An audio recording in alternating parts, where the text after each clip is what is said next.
there, Julia here. I just got back from my second Chicago pen show. I am also feeling a little icky, so if I sound a little funky, that that is why. But I still wanted to share my experience as well as what I ended up picking up. This was a very busy show for me as far as picking up things. Was not really planned to be that way, but it is what it is. We will be looking at pens, inks, stationery, as well as nib grinds.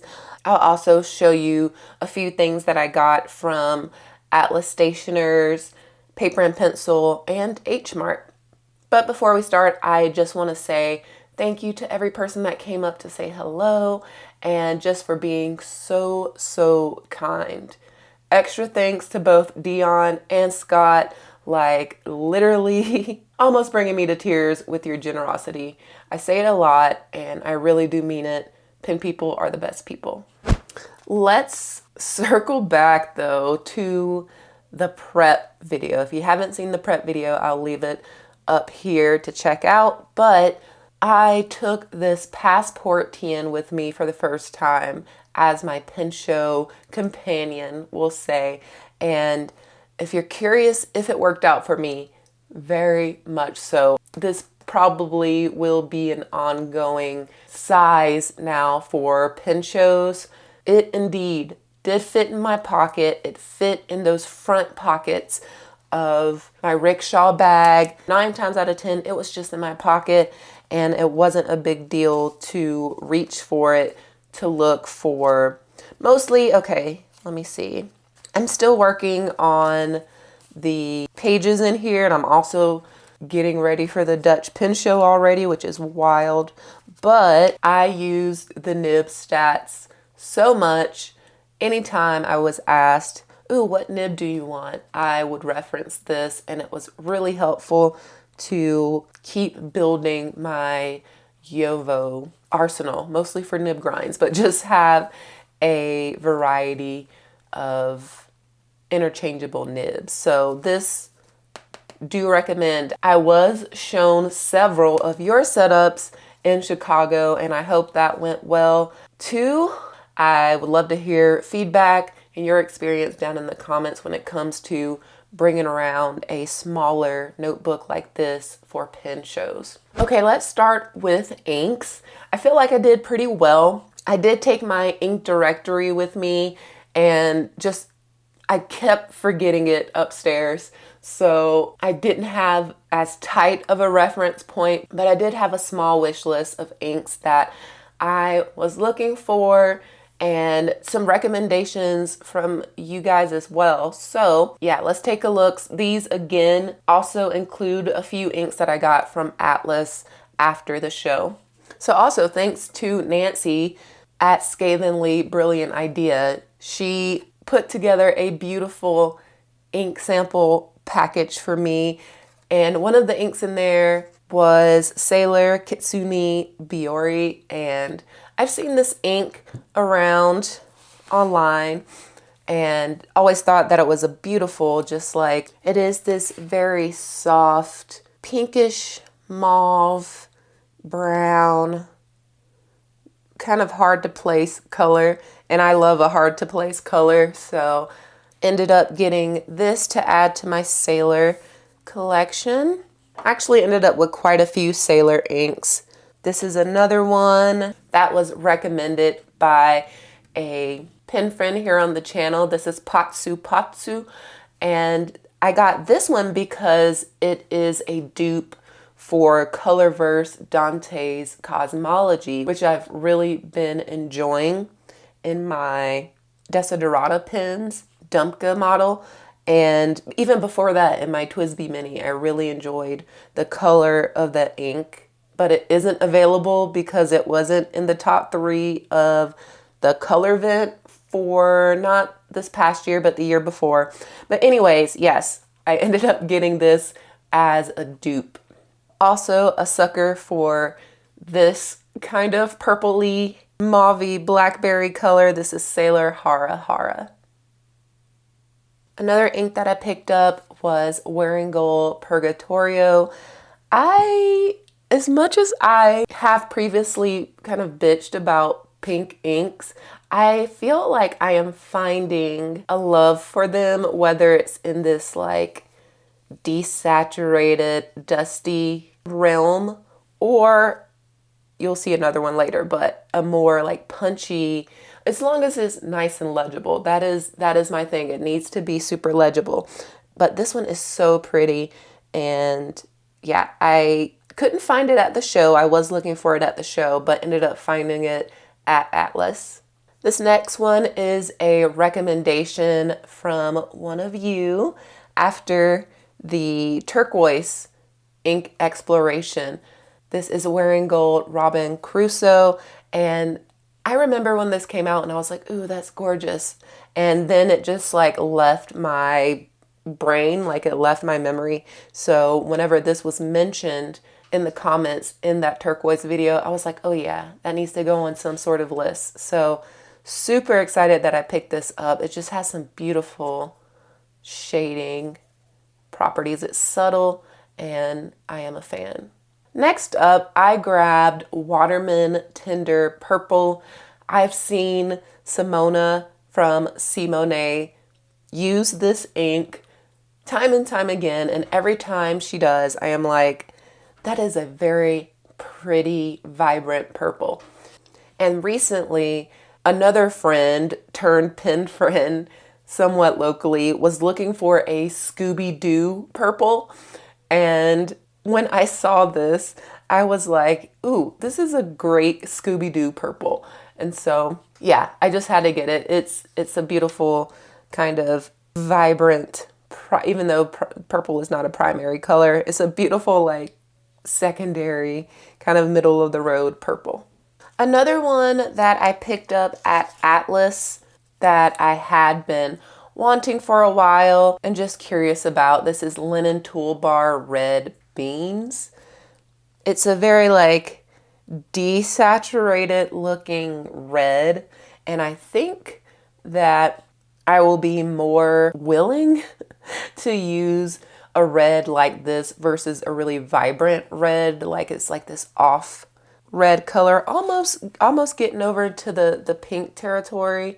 But yeah, there's something very intriguing about this color, and so I picked it up. All right, this next one got me because of the packaging, and then once I saw it in the swatch book at Atlas, I was like, okay, we're getting this. It is Van Diemen's Maryland, which is a pink. Oh no, I did not close it all the way. All right, fun times, fun times. Oh no, it's dripping everywhere.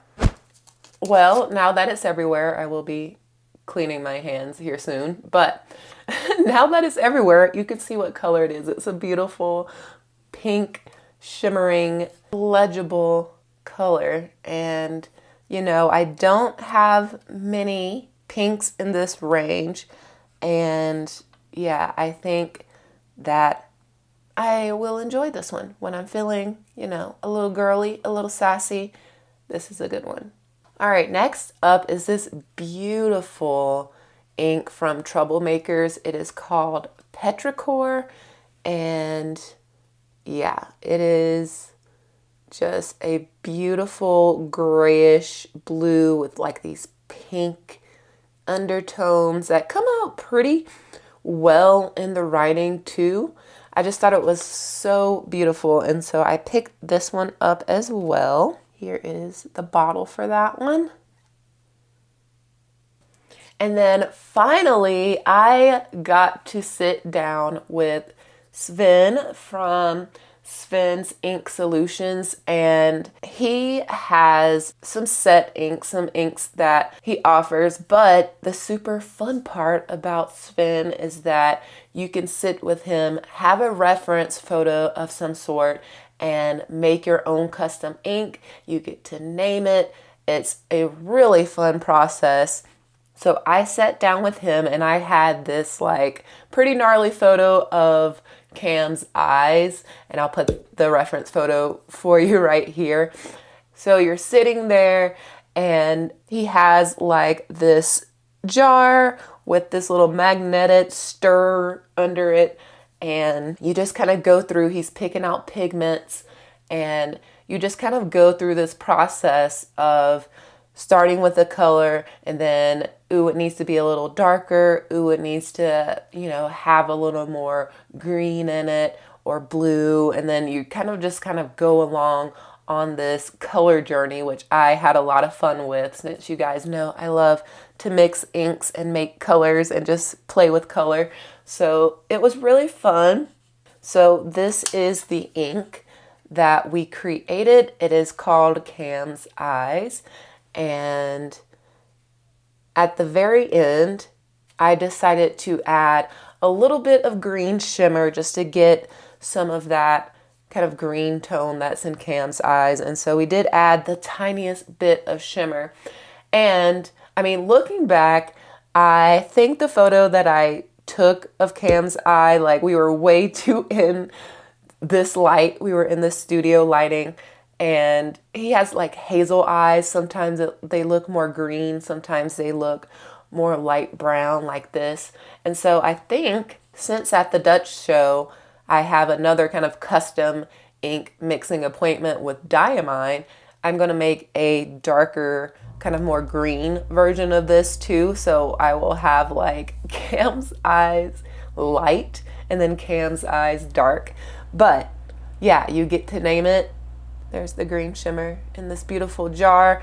And the cool thing is he keeps the recipe. So if I ever want to make more of this or, just revisit it, I'm able to. It's a very beautiful color though. It's super legible and has some nice variation in here. It looks a little more orange on camera, but it is kind of a weird, I don't even know, like a salmony brown something.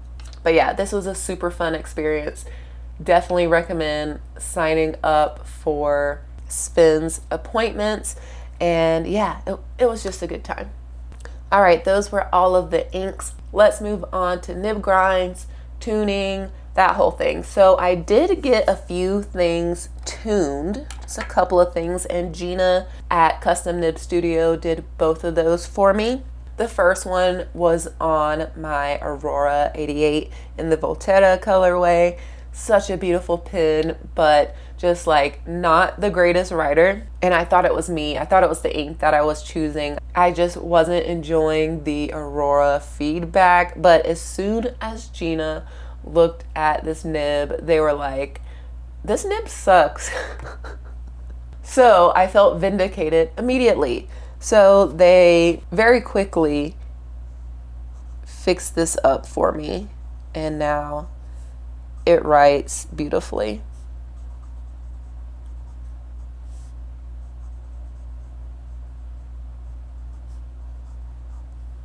The next pen I got tuned and smooth is this Iboya Hakobune pen, and yeah, Gina, same deal here. They loved this pen. They thought it was really cool and special, as do I. I really enjoy the feel of this pen, the look of this pen. However, when I used it somewhat recently, I noticed that the nib, which is a gold 14 karat Bach nib. Is it a Bach nib?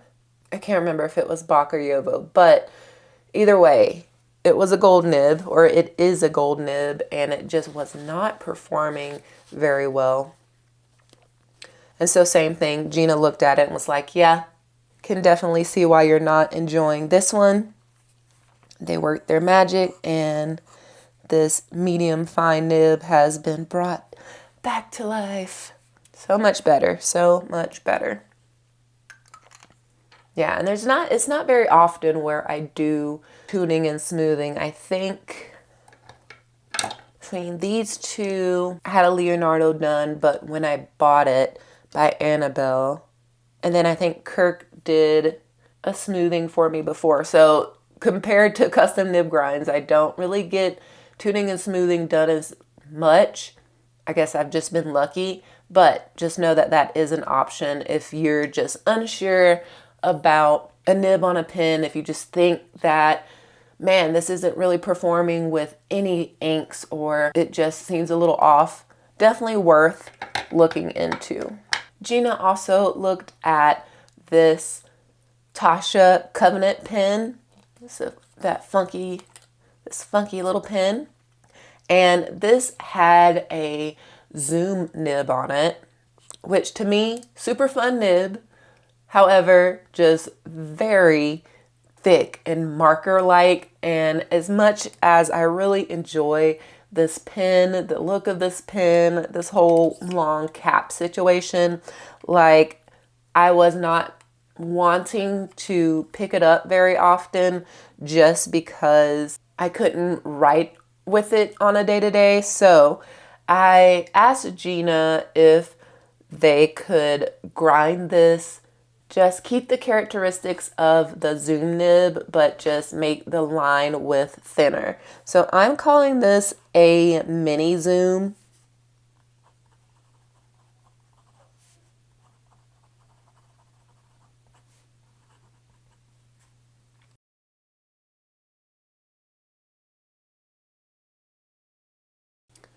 Another modification that was made to an existing sort of nib grind was Gina kind of fixed up this Naginata Togi grind. This is supposed to be a soft Naginata grind by Monty Winfield. However, there were some issues when I got this nib, and it's a really long story, and I don't want to really derail the video with that, but very cool looking nib with this satin finish, and it's super long and sexy.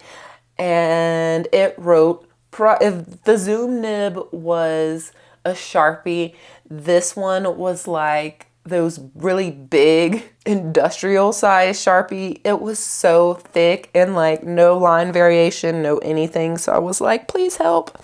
And Gina worked some magic. This is exactly what I did at the nib grinding table. I had this pen and I would just screw the nib units in and then hand it over. Sorry, I'm getting ink all over the place today.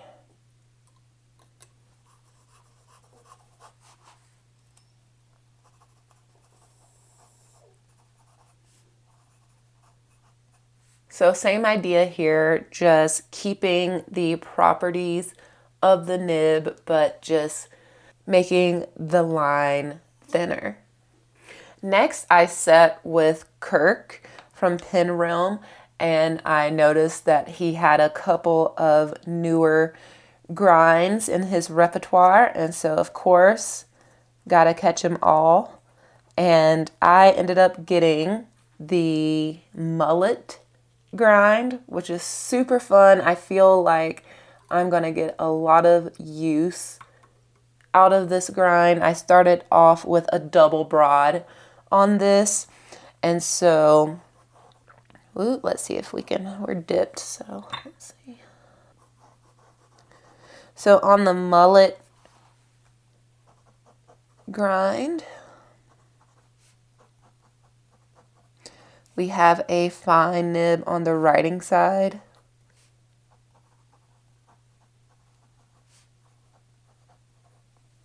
And then we flip it over to the reverse and we should have a broad nib.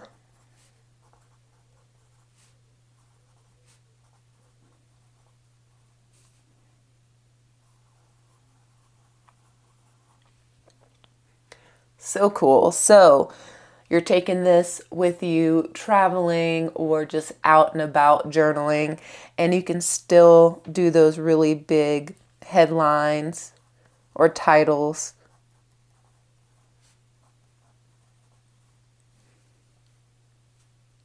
But then also have the kind of everyday writing right under it.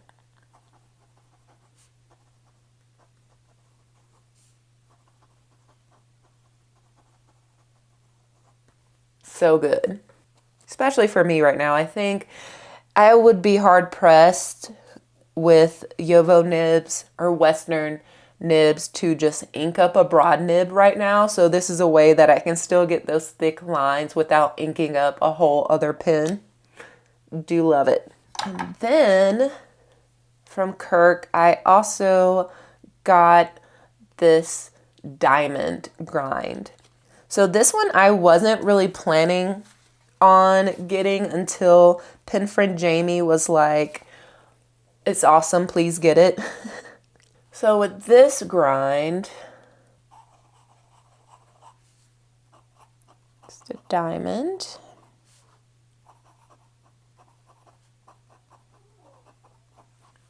So with this grind, you basically get a double architect grind, which is really cool. Here's the shape of it if you're curious. Really cool looking. So with this one, you get a medium architect on the writing side.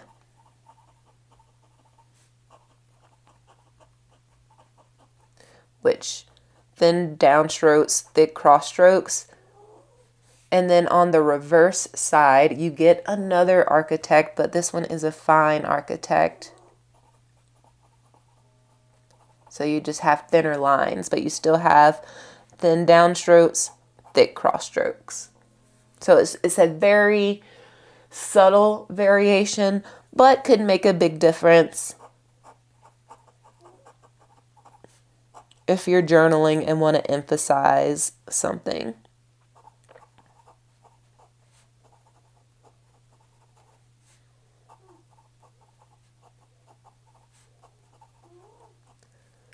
All right, so those are all of the nib grinds and modifications and tuning that I got in Chicago. Very happy with pens coming back to life, trying new grinds, all of that.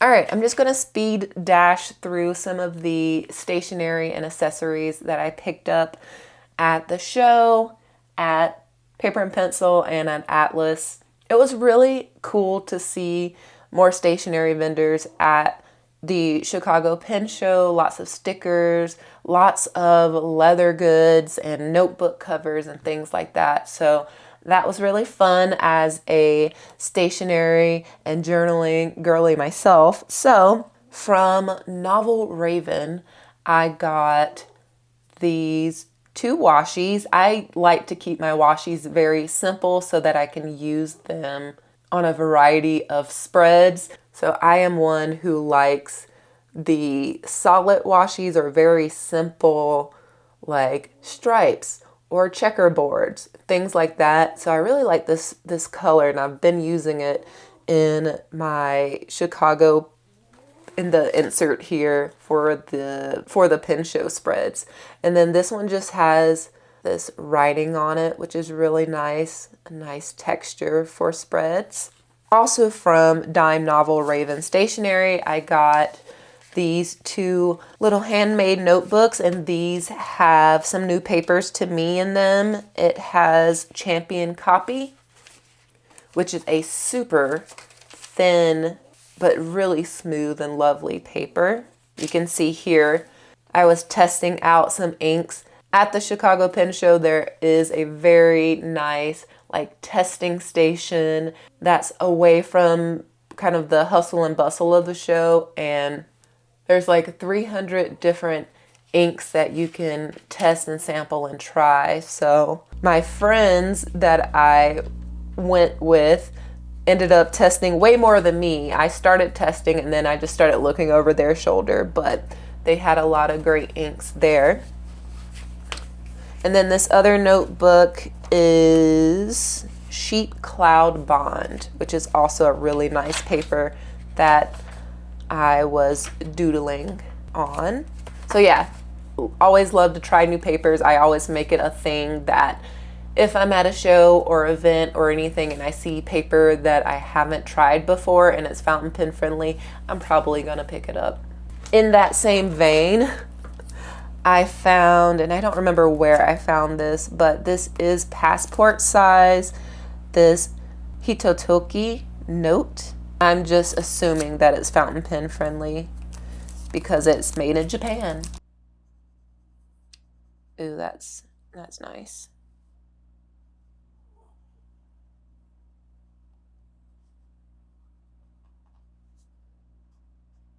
Gets 2 checks, and then let's try a swatch.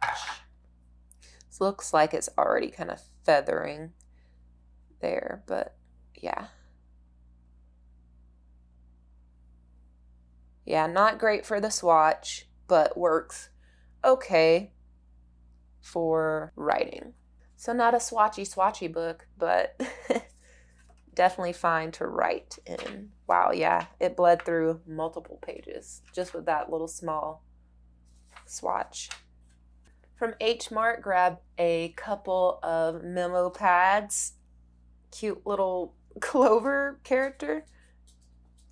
And this one has, it's very thin. It has clouds and the ocean. And I just thought, really pretty.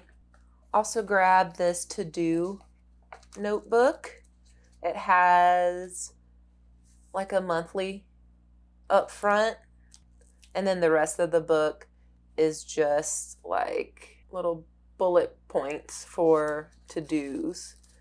So I was thinking I could use this either for work or for channel to-dos, like for videos. Thought it was a good size, and yeah, I just thought it was cute. Got some Sarika Studio ephemera dot stickers. Again, I like to keep it real simple and things that can be used in a lot of different cases. Kind of along those same lines.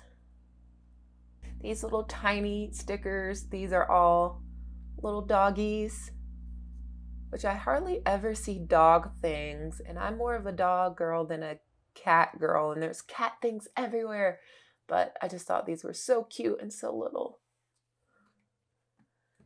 And then these are from Mindwave. I just loved all of these little positions that she's in.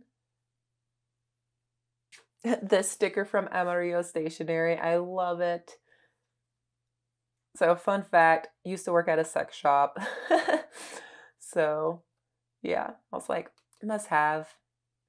I'm always loving letter stickers, so I found these at Paper and Pencil. I don't have any letter stickers that are like the slab serif font style, so I thought the colors were nice, and yeah. I will say Paper and Pencil did enjoy the little shop. It was a trek to get out there, and I found it, me and my friends both kind of found it to be quite expensive for what it was. So I think if I could do that day all over again, we went to Paper and Pencil and then Atlas and then just kind of hung out. But I think next time, no shade to Paper and Pencil, but I would maybe skip that shop next time just because it was expensive to get out there and then it was expensive to shop there. I also got this little pen / supply pouch that's really sleek and can be clipped to like a bag or a journal, and it has like a little card pocket back here. Love the color. I just thought that I would get some use out of it. So those are my stationery things. Let's move on to the pens. So many pens. I was not expecting to get as many pens as I came back with, but I'm happy. I'm happy with the spread. I'm always amazed by the hard work that pen makers put into their pens, and just I enjoy chatting up the makers and the vendors in general. And yeah, I just had a good time. So let's start with Skogsy. This was on my wish list for the show. This is a dip pen holder, but it is capped. So I think this will be great for travel and just knowing that the dip nib is protected. I also ended up getting at Atlas the Colorverse Shuttle Nib. After working with it in a workshop at the show, I decided, hey, I think I need this nib. I'd been having kind of second thoughts about my brass Kakamori nib versus the stainless steel nib, and I used this aluminum one in an ink swatching workshop with Galen from Fountain Pendulum and just was like, yep, I need to get it. I totally forgot to get it from her at the show. And so after the show, whenever we were at Atlas, I grabbed it from there. But super sleek nib holder. And yeah. All right, let's talk about Mike's Pen Fun. Super nice guy. I had heard about Mike's Pen Fun before from other creators and just online, and so I was excited to check out his table. He is indeed a lot of fun and has so many beautiful pens and is very passionate about his work. He had quite a few of these like giraffe style pens, and I picked up the lavender one. My friend Johnny that I was with picked up the black one, and then my friend Galena picked up the blue one. So we are triplets with this pen, but it is so pretty. And opening it up, it has a huge number 8 Bach nib and a sleek ebonite feed. Next, I got this beautiful pen from Artisan Ink Pens. And this is my second Artisan pen. You saw my other one earlier, this teal sparkly pen. We spent quite a bit of time at his table as well because he has so many beautiful pens. And this one I just kept picking up. It reminds me of Wearing Gold Star Child, like that rusty orange, but it has shimmer that like shifts to this lavender. So when I saw this, I immediately thought of that ink and just all of this like pretty chatoyance in this milky purple. And so I ended up getting it. It's a lovely shape, feels super comfortable in the hand. I don't know what it is about his grip sections, but that little dip here is super comfortable. All right, next we're going to talk about this one. Kat, pen friend Kat, recommended Relic pens, and so I definitely made it a point to make it over to Patrick's table. And oh my God, he had so many amazing pens. Some were engraved, some like his color distributions for his pours were just top notch, so good. And then on top of that, compared to some of the other maker pens, I really thought his pens were really affordable. He's nice to talk to. And I picked up this gorgeous pen, and this is Boulder Opal is what the resin is. But it's so pretty. It reminds me of like fairy forest with a little magic. I don't know. It just called to me. And this really got me. This grip section is like somewhat translucent.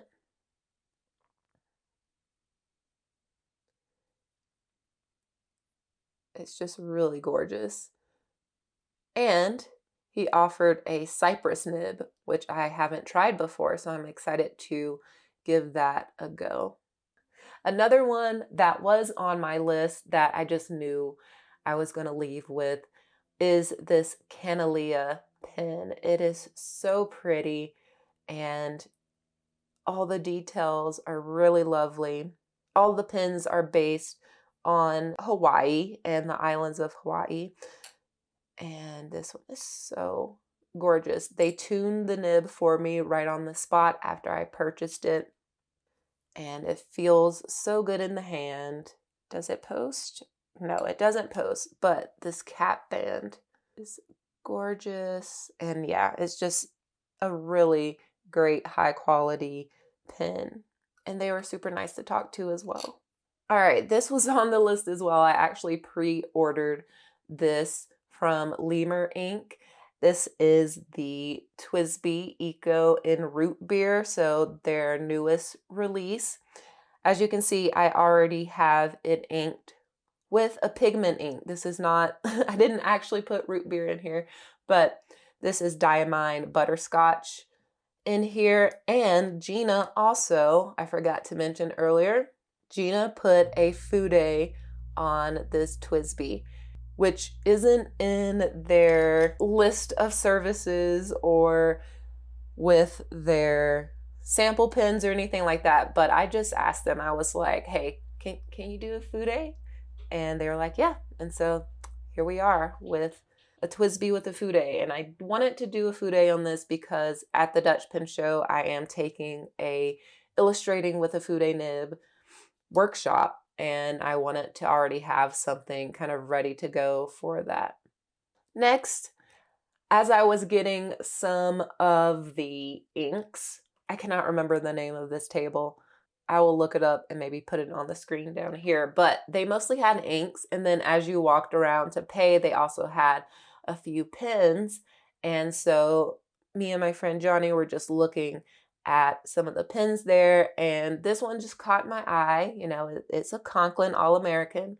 And we were checking out with the inks, and the guy like cut a deal like right there on the spot for this pen and the inks. And so I couldn't say no. I really liked the unexpected like blue areas in this. And I immediately thought of Robert Oster Fire and Ice as the ink that would go in here, or Taiwan Blue. And so yeah, I got it. Johnny and I both think that Conklin is pretty underrated. They are really great pens. And the other one that I have, the Conklin Stylograph that I have, I really enjoy. So got a nice little deal on this one. And it's pretty cool looking. What do we think? Okay, this was a fun activity with Hardy pens. So this was kind of like a Build-A-Bear, but with pens. And so they had different color caps, different color bodies, and different color sections that you could choose from. And so I went all black with this kind of like abalone looking, opal-y looking section here. And then you could choose a second, a third, a fourth, whatever, additional nib and section and converter. So I also went with this one as well. So if I want to like switch it out, I could do that. But they're both really pretty. Really, okay. If you know anything about this, please help me out in the comments. I think it would be fun to like paint on this and like decorate it a little bit to make it a little more fun. And that's kind of why I got the all black. So I don't know anything about this. So I don't know if I need to sand it down first and then paint on it. What do I put on top as the clear overcoat? If you know any of that stuff, help me out, please. Thank you. Next up, Carolina Pen Company. You can't really go to a pen show where Jonathan Brooks is and not dig through the treasure trove just to see what he has. And so we did a couple of passes at the pen pile that he has at his tables, and I kept picking this up. I picked up a lot of his pens, I'm not gonna lie, but this one I kept picking up, and I can't even now explain to you why. There's just something so weird about this pen that I really like. It's really sparkly, but it's just like an unexpected mix. And it kind of reminds me, I am reading like Throne of Glass right now. I'm trying to like hurry up and finish that series before all the new Aquitar stuff comes out. And I don't know, something about this reminds me of like the Night Court and just that whole world. And so I think I was taken by like how, I don't know, medieval Game of Thrones, just like royalty that this pen feels like to me. So I ended up getting it on the second or third pass at his table. And then I must tell you about this amazing deal. So right next to Jonathan Brooks was another table that I cannot remember what the name of the table is. I will put it here. But they had a pen case, like a pen portfolio case of some secondhand pens, and I saw a few of the Kaweco Sports. And funny story, as I mentioned in the prep video, I was gonna be on the lookout for some AL Sports. I was like, oh, maybe the iguana, oh, maybe the violet. And I saw the iguana at Atlas at their table. earlier on in the show. And then when I was ready to like, okay, I think I'm going to get it, they didn't have it anymore. So lucky me, I found both of these at this second hand table. So I just asked, I was like, oh, how much are these? They did not have the clips. I got those just yesterday, but how much are these? And they said 50 each. And I was like, yep, I didn't need to see anymore. I didn't care what nib size there were because you can swap those out. I was like, easy. Yes, that's like over half off of each of these. So I got both of them.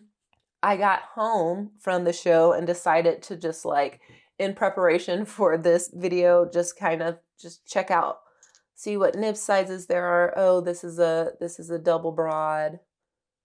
Awesome. I went ahead and ordered a fine nib for this. And then I go to check out the nib on this one.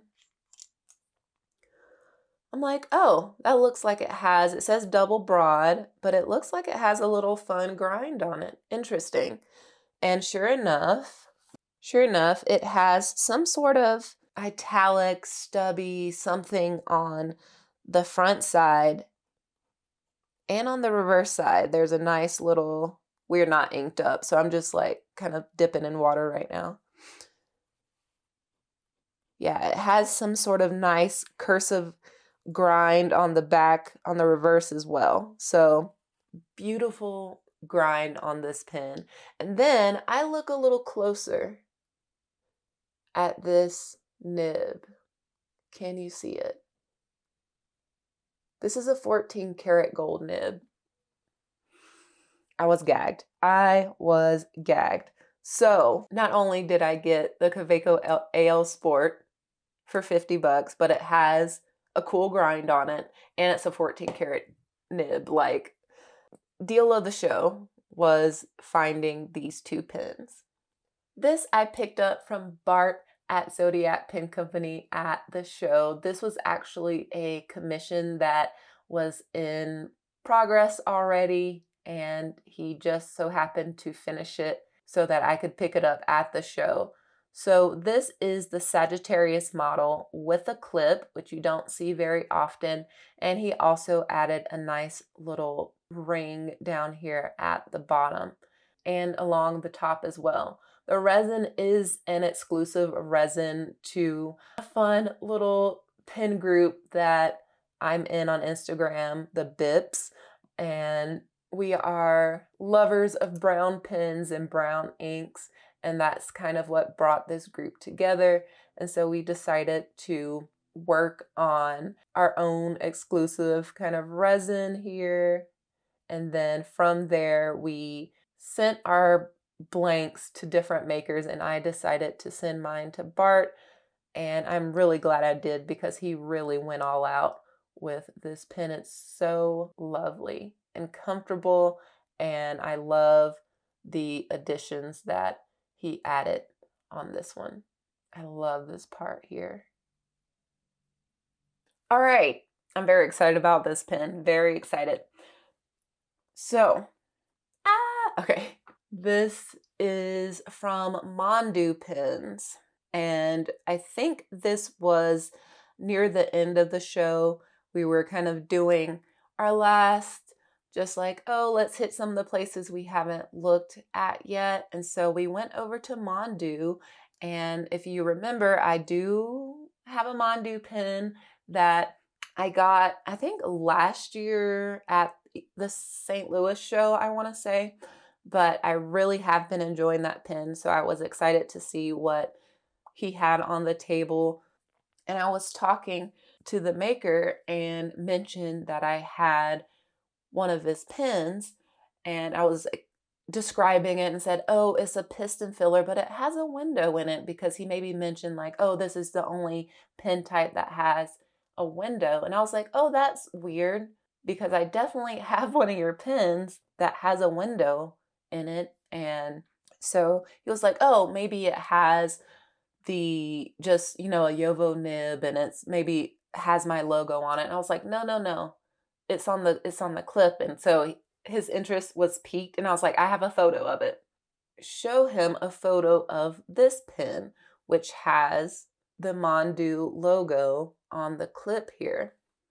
And I don't know about the nib because I never keep the nibs in the pins, but same logo here on this clip. Here it is on the nib. So he says, well, that's curious. I did not make this pin. And I'm just like, excuse me, what? It definitely has your logo on it. You know, it definitely, I got it from Peyton Street Pins. There were lots of different colors of it, and they all had that clip. So there could be drama. There could be something happening with maybe his clips being sold without his knowledge, or because he said that he updated his clip recently. And so I don't know. There is scandal. There is something going on with this pin, and this is not a Mondu made pin, even though it has the logo on it. So very interesting interaction, very eye-opening, I guess, for us both. And so I ended up getting this. This is the Mondu Pioneer Perla, and so it has inlays of mother of pearl in here. And I love that it's also on the grip section as well. And so after all of that, talking about this pin and all the pins on the table, he ended up pulling this one out of his portfolio, and I was immediately like, yes, I will have a real Mondu pin, and one this beautiful. Like, I'm obsessed with this one. So he also threw in this one for free. Since I got that pin, he also threw in this one with the black nib, and I don't have any of these like skeleton style pins, so it's nice and weighty, and you know, not gonna be mad at a free pin with purchase. I can't believe this. I still love it though. That's the thing. Like, I still love this pin. All right, so I did take a couple of workshops at the Chicago Pen Show. One was with Galen at Fountain Pendulum, which was really fun. We swatched with all types of different tools. Folded nib, I never tried. Wet on wet, I've always wanted to try. And yeah, this is where I figured out that, hey, I really like the Colorverse shuttle in aluminum. So I ended up getting that at Atlas. But yeah, this was really fun, and just a good time to play with inks and try different swatching methods, just because, you know, you get so comfortable with what you know and what you enjoy. So I really enjoyed trying some new things and getting out of my comfort zone. Another workshop that I took was with Casey with Novel Raven Stationery, and it was a travel journal workshop. And I wanted to take this shop just to get a head start on my spreads for the show, since I am turning around very quickly and going to the Dutch Pen Show. So I was able to get some photos in here and sort of get things going. Here are those washi tapes that I got Nancy with her amazing ink samples. So yeah, I was excited to be able to get a little head start on the spreads for the Chicago Pen Show in here. And so that workshop was well worth the time. And then so overall, the show, I had so much fun. I'm so excited that I got to go with some local friends and experience their first pen show with them. That was just so fun.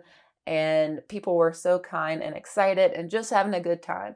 I will say it was so cold. It was so cold in the show. Like, I brought a little hoodie, like a little light hoodie for the just in case it's a little cold. I wore it all week because it was just ridiculous. But I also want to just talk about the crowding, because I always think that's important to mention about these shows. So comparatively to like San Francisco, it was crowded, but I don't feel like there was ever a point where I was on the floor where it was like too much. And there was always that ink sample table to kind of get away and to take a break. There was plenty of space to like get away from any kind of chaos. I did hear that the hotel, the location is changing next year. So should be interesting to see how that kind of plays out. But overall, another successful pen show. I'm super pleased with my experience there. Of course, let me know if you have any thoughts down below in the comments. I'm gonna turn it around real quick, like I said, and get prepped for the Dutch Pen Show in early June. There are lots of new to me vendors there, and I am taking a couple of workshops. Very excited about that. But thank you so much for watching. And if you want more of a pen show vlog type style, I really didn't do that this year just because I was sharing a room and it was just a little too chaotic for like a full-on vlog. But I will leave you with another Chicago Pen Show past experience here if you're interested. And yeah, thank you for watching, and I'll catch you all in the next one.